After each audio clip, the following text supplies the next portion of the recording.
Bonjour à toutes et tous. Voilà désormais un an que les instances municipales et intercommunales se sont renouvelées. Le paysage politique de proximité continue d'évoluer avec les 2 scrutins des départementales et des régionales qui viennent de se dérouler. Je tiens à remercier particulièrement les bénévoles qui se sont impliqués pour la bonne tenue des bureaux de vote, ainsi que les agents municipaux et bien entendu les élus de la majorité.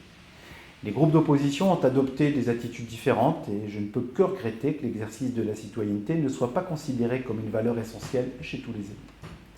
Maintenant, il va falloir composer avec les nouveaux interlocuteurs pour porter nos projets et je pense particulièrement à la gestion de l'ancien canal, au collège et à notre politique culturelle.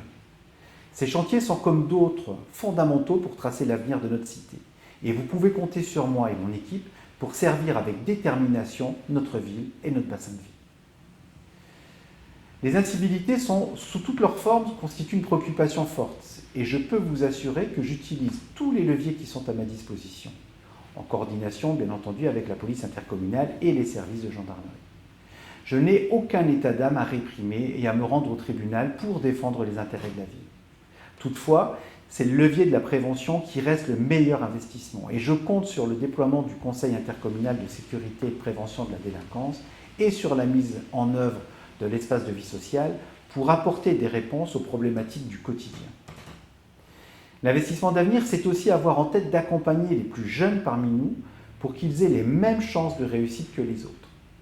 Donc le développement des démarches coup de pouce dans nos écoles maternelles et primaires sont emblématiques sur le sujet. Ces ateliers apportent de l'équité au moment de la vie où beaucoup de choses se jouent. Tout autre chose, ce sont les vendredis du Parvis qui ont été de beaux succès et sont venus rompre avec le climat que nous impose la gestion de la Covid. J'y ai vu des gens heureux et je n'espère qu'une chose, c'est de vous retrouver dans toutes les occasions qui vont à partir de septembre nous permettre de créer enfin le maillage de la vie sociale qui nourrit la vitalité d'une commune. Évidemment, je suis attentif à l'évolution de la pandémie et je me plierai aux injonctions de la préfecture afin que nous soyons, nous Frouardais, des contributeurs de l'amélioration des conditions sanitaires. Je vous souhaite à toutes et tous de profiter pleinement de la trêve estivale parce qu'ensuite, tous vos élus auront besoin de chacun pour co-construire, partager et porter notre projet. Rien ne se fera sans votre participation.